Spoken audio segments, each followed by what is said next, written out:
This is Need to Know Rochester.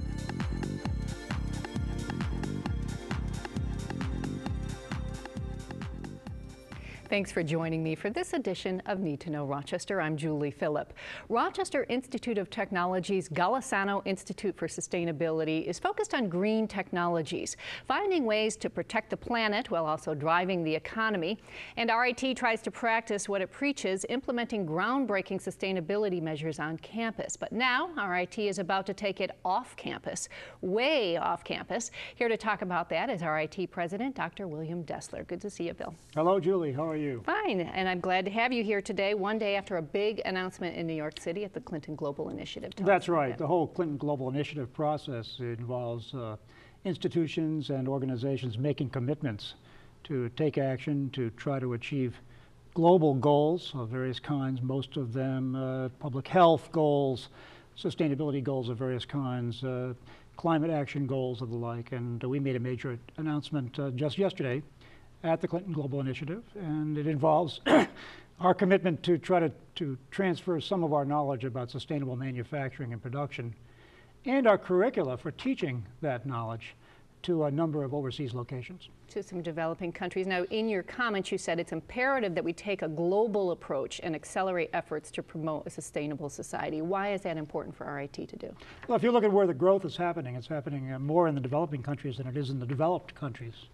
And we have an opportunity. Population growth you're talking about. Population and, in fact, economic growth. And we have an opportunity, I think, to get those developing countries in the kind of companies and industries that they spawn and develop as part of the developmental process off to the right start by adopting more sustainable production and manufacturing methods as they grow their industries. So basically an impact in the Rochester community or even in America, RIT's impact isn't enough if the rest of the world is not also working on green. That's correct. That's correct. There's absolutely no way that America can go this alone. Clearly the population will soon be 7 billion in the world, and to the extent to which we adopt more sustainable practices is the extent to which our grandchildren will have materials to consume. Let's talk about the developing countries that you're partnering with 5 universities in developing countries. Can you talk about those partnerships, those countries, what the conditions are like there?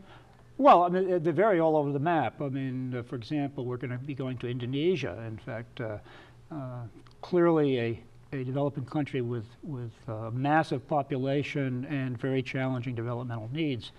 We're also going to Egypt, which you might say is closer to a developed country, but still has real needs. We're going to Peru and the Dominican Republic, and then we'll be over in Asia. So I think that what we're looking at is to try to plant the seeds of this kind of technology and how to teach it, you know, in a large number of places that have the kind of geographic range that we hope that it'll be a seed well planted and spread to other countries in those regions as well. How did you select these partner universities? Well, to some extent, we had relationships with them already. To other extents, we felt that they were in strategic locations, and they had programs that at least made them candidates for teaching these kinds of curricula. So I think that in large measure, there was a combination of opportunistic serendipity and previous relationships. Things happen. Yeah. So in addition, it sounds like you'll be sharing the things that you're teaching your students so that they can teach their students. Exactly. Things. Does the partnership involve anything else? Yeah, well, I think that those students they're going to send students over to us. And in fact, we'll have faculty coming over to our RIT from those countries. We will, you know, impart our best practices to them, both in terms of, you know, how you do production and manufacturing more sustainably and how you teach it. And they'll go back, hopefully, to their countries and begin offering programs and courses in this area. So we'll have both students coming over from these countries, we'll have faculty coming over from these countries, and we'll actually be traveling over to these countries ourselves to provide on-site instruction as well. So many initiatives, when you hear a university announcing a new program, a new project, involve grant funding or money coming into the university to kind of make it worthwhile. Is there any financial incentive for RIT to do this? Not that I've found. In fact, as near as I can see, it's costing me money. The whole project is something like $2.4 million over 5 years. But we thought this was actually a logical extension of what we're doing already in this country. We've become a sort of a national and international leader in sustainable manufacturing and production. So we thought it was the right thing to do to try to export this technology and our educational programs to developing countries. And we already had relationships in countries adjacent to some of these countries, which made some of the travel a little easier to undertake. We already have programs to support students and visiting scholars at RIT, so we basically repurposed some of those funds. But in general, it's all internally funded. All right, let's talk a little bit about what's happening right on campus. This spring you broke ground on a new facility for the Golisano Institute for Sustainability. Tell us what that facility will be like. It's going to open in the fall of 2012. That's correct, about a year from right now. It's under construction, steel is going up. It's going to be a LEED Platinum facility. For those of you who don't know what that means, there are certain standards for green buildings now. And the highest possible standard you can meet is the LEED Platinum standard, and we're going to meet that standard. There will be solar power for the building. There will be additional power produced by a large fuel cell facility immediately adjacent to the building. There's going to be reuse of all rainwater and other runoff water. There's going to be just an incredible attempt to use green materials, and the building itself will be a living laboratory of sustainable operations containing laboratory facilities that will support the needs of both local, regional, and national industries to adopt more sustainable practices. Is this modeled after anything? Are there other universities that you're aware of that are demonstrating this sort of commitment to sustainability, not just teaching it, but living it? Oh, I think there are a number of them. It's become kind of a student-driven enterprise. I think students want their campuses now to be active in the sustainability arena. I think what makes RIT unique is that I don't know of any other institution anywhere in the world that is as strong in terms of providing support for manufacturing and production industries to improve their sustainability in their operations by reducing, for example, material use or energy use in manufacturing and production, reusing materials, reusing, I should say, remanufacturing products, these kinds of things. There's no other campus in the world that can provide that expertise. So connecting the green technologies with the economy, more or less. That's correct. And what's interesting about it, of course, is that the whole goal is to improve the bottom line of the companies. If the motivation is not there for the companies, they won't adopt these practices. But the good thing about it is it saves them money and improves their profit margins. And that's an easy sell for most companies these days. And so we have partnerships with large companies like Caterpillar. We're about to announce a major partnership with another company where basically they're adopting our practices to their own benefit and to the improvement of their own bottom line. I want to go back to something you just said a few minutes ago about this is what students are demanding. For RIT to get the kind of student body that it wants on campus, it needs to have this sort of infrastructure in place and this sort of programming going on? Yes, and they want to have sustainable practices that are visible in the community. We, for example, eliminated trays in one of our cafeterias. That's a way that students can suddenly understand what this is all about. They used to just load up these trays with food and take them down, and they eat maybe 2/3 of the food and throw the rest of it away. Now, actually, we don't have trays, so they can only take one plate at a time. We find we're saving a lot of food, and that also improves our overall consumption habits and reduces consumption and reduces waste, reduces landfill and composting needs and that kind of thing. So students really want to see this. In fact, we surveyed them recently, and they said they were very proud of the news releases we issued on the Golisano Institute for Sustainability, but they wanted to see more activity that they could participate in.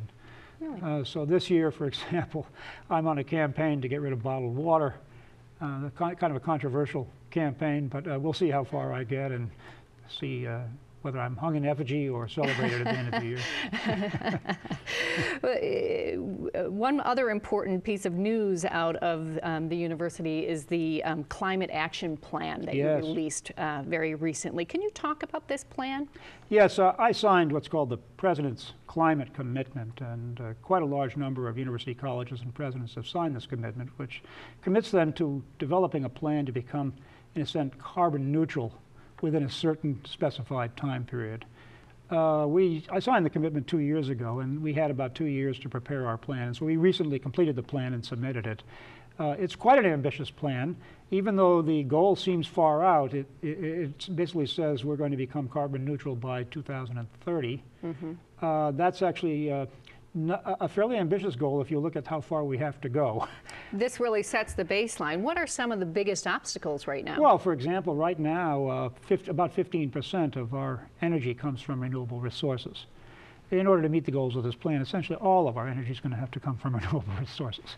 So we're going to be having to look at a wide variety of alternative sources of energy of various kinds. And you're even talking about the university constructing alternative power. Oh, of course, yes. We're going to have to do storage. our own power generation, our own power storage. And that power can't be basically carbon producing. So we can't be burning fuels, even natural gas. So there's going to be a real challenge for us to move more towards wind, solar, and to some extent hydropower, because we do have local hydropower coming from Niagara Falls. So I think you'll see a variety of approaches to that. All of our buildings are going to have to become, in a sense, carbon neutral. We're going to have to basically find a way to heat them, to light them, and to ensure that they themselves are not contributors to our carbon footprint. It's a very ambitious plan. And so what might some of these power sources look like? You say wind, but RIT is not the windiest campus on the planet. So how does that translate to? Actually, I want to disagree with you there. If you talk to any of our students who have to walk from the dormitories to the academic centers on a winter day, you'll find they think it's plenty windy enough. Catch the wind. Yeah, exactly. So I think that would be one component. And of course, we are very active both in wind technology and in solar cell technology. I think you'll see a lot more activity in solar cells. We have another project we're about to sign off on, having to do with replacing our fluorescent lighting with LED lighting. That's a savings of about 40% in electricity use. So one way to get there, of course, is to move towards more renewable sources. The other way to get there is to reduce your consumption, period. And so we're going to have to attack this using both approaches. In order to get there by 2030, do students have to make changes in what they do? Absolutely. You know, we're going to have to basically set up competitions among the dormitories for which one can use the least amount of energy, for example. Those are already going on at RIT. Oh, really? Extent, so yes. what sorts of ideas are the students coming up with? Well, I mean, for example, there's a big opportunity in most organizations to save energy on lighting. We have lights on 24/7 in far too many places. And there are lots of motion-activated lights that can be used now, and you see them cropping up in businesses. We need to retrofit all of our buildings with that kind of technology. I think we need to basically, use a lot more of our local natural resources. We need to, get our food more locally, because that's actually a big energy consumer if you have this stuff shipped in, so we're working hard on that. So we have everything from dining to housing is going to have to contribute. Many different areas. Yes. Sounds like a big task. It certainly is. But we're up to it, and I think the community is very enthusiastic about it. I very much appreciate you coming in today. It's my pleasure.